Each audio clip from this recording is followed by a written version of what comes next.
6 p.m. Pakistan Standard Time. Assalamu alaikum. This is Radio Pakistan. The news read by Hassan Gilani. First, the headlines.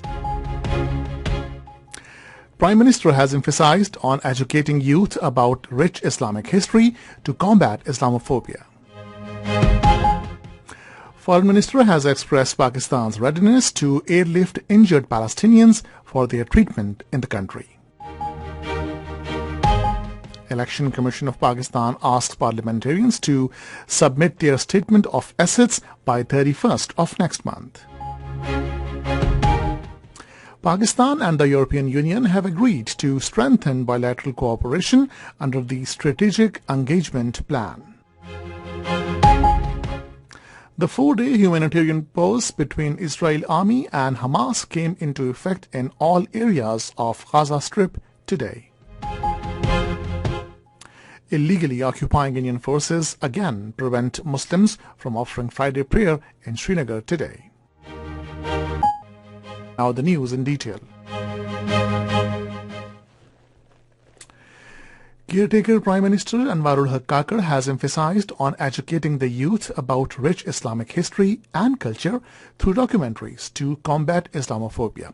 Talking to Imam-e-Kaaba, Professor Dr. Sheikh Saleh bin Abdullah bin Humaid in Islamabad today, he called for broadcasting these documentaries in different languages to spread the true essence of Islam. The Prime Minister also strongly condemned the oppression of Palestinians in Gaza and the indiscriminate killing of children.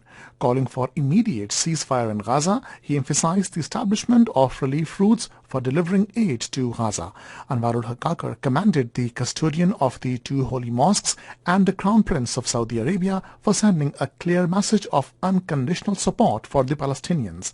Speaking on the occasion, the Imam-e-Kaaba praised the significant role of the Pakistani workforce in the development and prosperity of Saudi Arabia.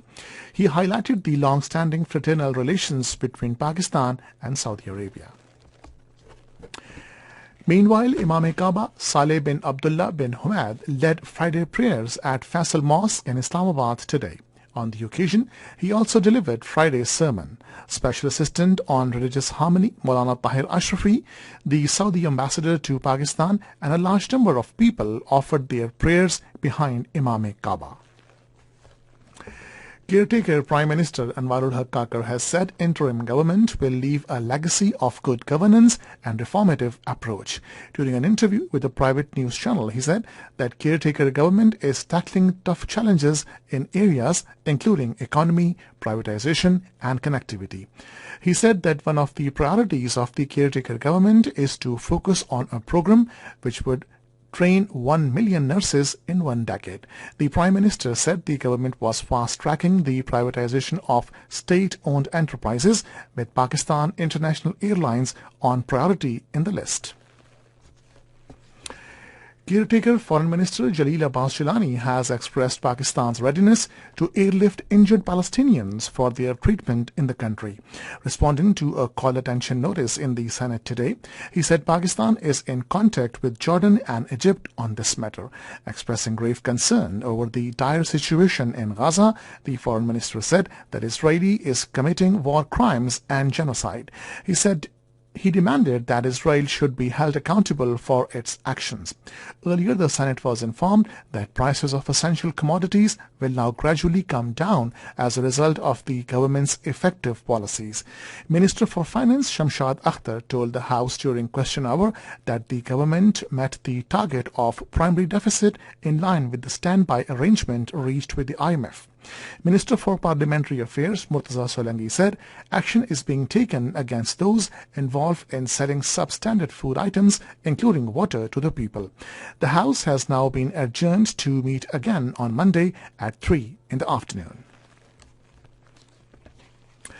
The Election Commission of Pakistan has declared 31st of next month as the last date for submission of statements of assets for the current fiscal year by parliamentarians and members of the provincial assemblies. According to the Election Act 2017, the Commission on the first day of January each year publishes the names of members who would fail to submit the requisite statement of assets and liabilities. This is Radio Pakistan. Caretaker Minister for Education Madad Ali Sindhi has reiterated government's resolve to provide equal education opportunities to girls. Addressing an event in Islamabad today, he said women make up half of the population of this country and no country can fully achieve its potential without empowering women. Minister for Human Rights Khalil George inaugurated the transit advertising campaign about violence against women in Islamabad today. Speaking on the occasion, he said violence happens in every country, but timely justice makes societies free from violence. During the 16-day campaign, banners will be displayed on all trains from Khyber to Karachi regarding awareness about violence against women. Caretaker Minister for Planning, Development and Special Initiatives Muhammad Sami Saeed has urged the civil servants to quickly adapt to evolving landscape to address challenges effectively. Addressing the certificate award ceremony of the 38th Mid-Career Management course at the National Institute of Management in Islamabad today, he said growing gender balance within civil services was a positive development. Pakistan and the European Union have agreed to strengthen bilateral cooperation under the Strategic Engagement Plan. According to Pakistan Embassy's post on social media platform X, the agreement reached during a meeting between Pakistan's ambassador to Belgium and European Union, Amna Baloch, and the Managing Director for Asia and Pacific, Nicholas Korenstrom, in Brussels today. Both sides also discussed existing level of bilateral engagements.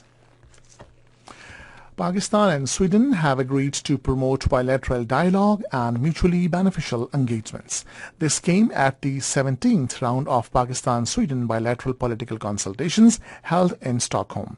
Additional Foreign Secretary, Europe, Ambassador Shafkat Ali Khan, who led the Pakistani side in the talks, expressed Pakistan's desire to further enhance cooperation in renewable energy, sustainable technologies, waste management, ICT, and research and development.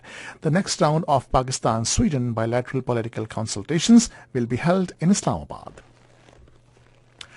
Repatriation of illegal foreign nationals, including Afghans, to their homeland is continuing. Thousands of Afghans are returning to their homeland on daily basis through Chaman and Torkham borders, thanking Pakistan for its generosity. About 3,200 more illegal Afghan nationals boarding 212 vehicles returned to their country yesterday. So far, nearly 2,050 Afghans have been repatriated to Afghanistan. Pakistan Army and Frontier Corps North are continuing provision of basic facilities to the people in far-flung areas of Khyber Pakhtunkhwa. In this regard, the Army and the FC North have installed 3 hydroelectric turbines in Alam area of District Bunair in collaboration with the provincial government. The 4-day humanitarian pause between the Israeli army and Hamas came into effect in all areas of the Gaza Strip today. The 4-day truce will include the release of as many as 150 female and child detainees from Israeli occupation prisoners. It also involves the delivery of humanitarian aid and fuel supplies into the besieged territory. Over 15,000 Palestinians, including over 6,000 children and more than 4,000 women, have been martyred since the start of Israeli offensive. In illegally occupied Jammu and Kashmir, the Narendra Modi-led Indian government continues to usurp the religious freedom, preventing the Muslims from performing their religious obligations. The Indian authorities once again locked the Jamia Masjid Srinagar today and prevented holding of Jummah prayers. The authorities deployed Indian troops in strength in Nauhata and other areas of the city to stop people from reaching the Grand Mosque. Finally, the weather. Cold and cloudy weather is expected in most parts of the country during the next 12 hours. Rain with wind and thunderstorm is expected in west and southwest Balochistan. Smog and shallow fog is likely in few plain areas of Punjab. And that is the end of the news. For more news and analysis, log on to our website radio.gov.pk and also watch live video streaming of our bulletins on the link facebook.com/Radio Pakistan News Official.